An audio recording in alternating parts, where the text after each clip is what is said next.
Babo Balen, kamusta kayo po? My name is Louis. My name is Marco Nanan of We're in Pampanga, where we discover great places for you to check out. For today's vlog guys, nandito tayo ngayon sa MacArthur Highway ng Angeles City. Pogi daw yung nagtitinda dito. Maliban sa Pogi, titikman dahil natin yung mga food nila. Exactly guys, if you're looking for fried itik, kaldereta, adobo, at ano-ano pa yung mga luto pwede sa itik, ito ang titikman natin. So maliban dito sa store nila, pupuntahan din natin yung kanilang bagong-bagong dine-in restaurant. So guys, if you wanna know more about this, samahan niyo po kami. So tara, let's go!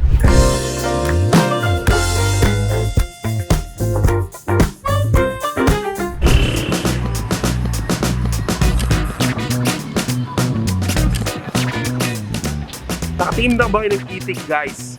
Fried itik, kalderetang itik. Ano pa ba yung mga niluluto sa itik? Eh ako guys, nakatingin ako ng fried itik. Isa sa mga pinakamasarap na fried itik sa Candaba, Pampanga pa. And we drove almost 1.5 hours para lang makatikim ng masarap na fried itik. Nandito ako ngayon sa Angeles City and we were invited by MK's Fried Itik.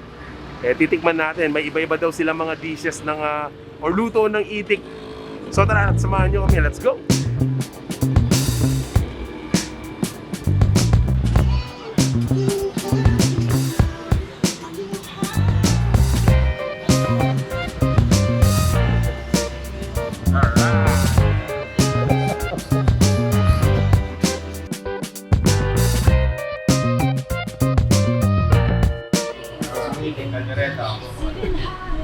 Pero ilan magluto?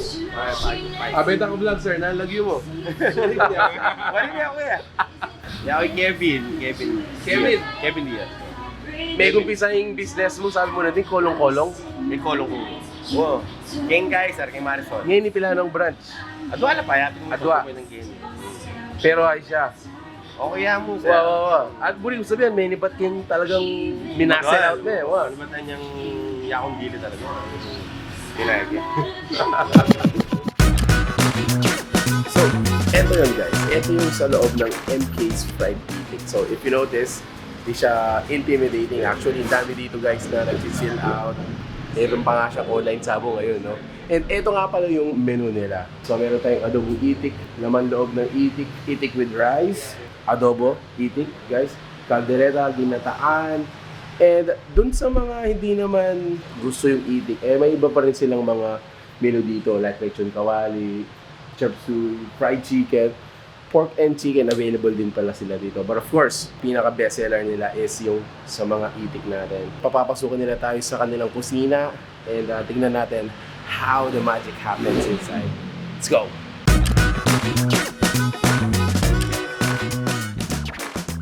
Ano ang luto tamo niyo, sir? Adobo pong kaldereta, full laman loob, sir. Adobo, kaldereta. Itan laman loob na nung luto na kanito. Makaluto niya po kasing adobo, sir. Adobo ya. Apo. Okay.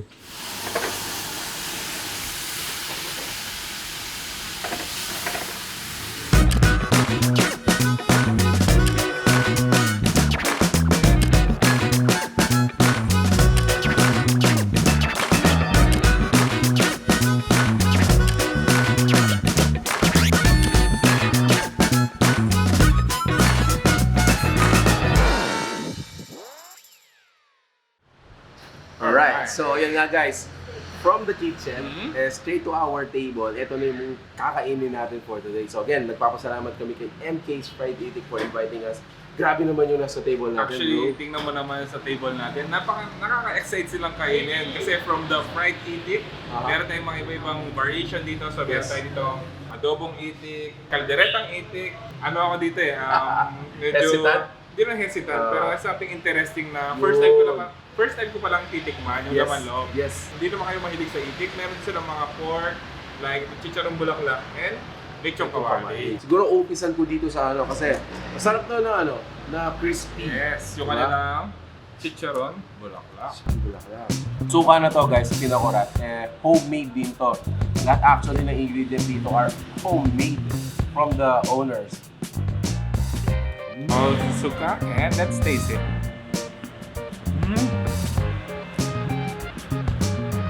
Actually, masarap to, lalo na kung gusto mong nag-chill ka. May konting drink sa side. Tama na, oh.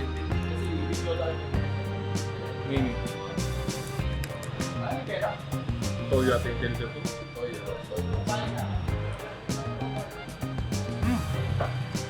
Malambot. Yes, naman loob.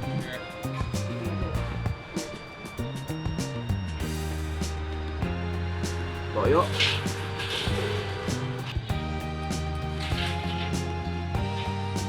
So parang unang nakain ko guys yung patay, liver. Very tasty, very tasty.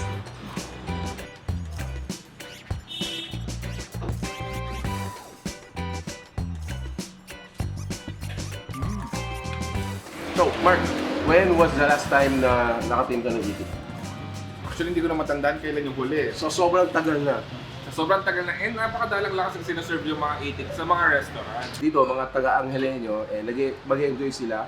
Actually, Hindi na kailangan lumayo. Lalo na sa mga nag-crave dyan or gusto magpulutan ng itik, available na dito. So, dito pala guys, you can order, pick up, drive-thru, delivery, and of course, dine-in. Yes. Crispy lechon kawali. Isa sa mga highlights na dapat niyong tingnan dito is yung kanilang kaldereta at saka yung adobo. And so this is their kalderetang itik.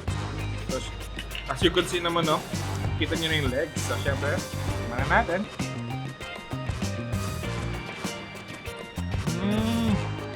Wow! Juicy. At nakaka-impress yung hindi sila malansa.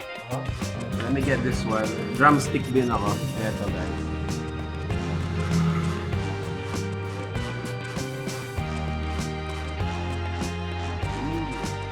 So I agree.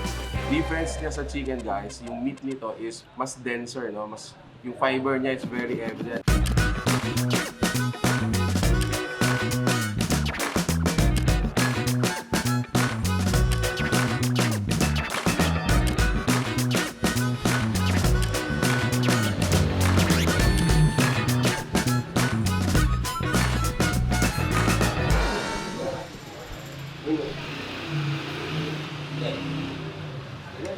Yun, ha? Among the two, kaldereta or adobo, which one's your bet? Siguro ako yung kaldereta. Kasi nandun yung lasa ng parang buttered type. May kick na mapapakanin ka talaga. Actually, pareho tayo, no? Sinabi mo yung mapapakanin.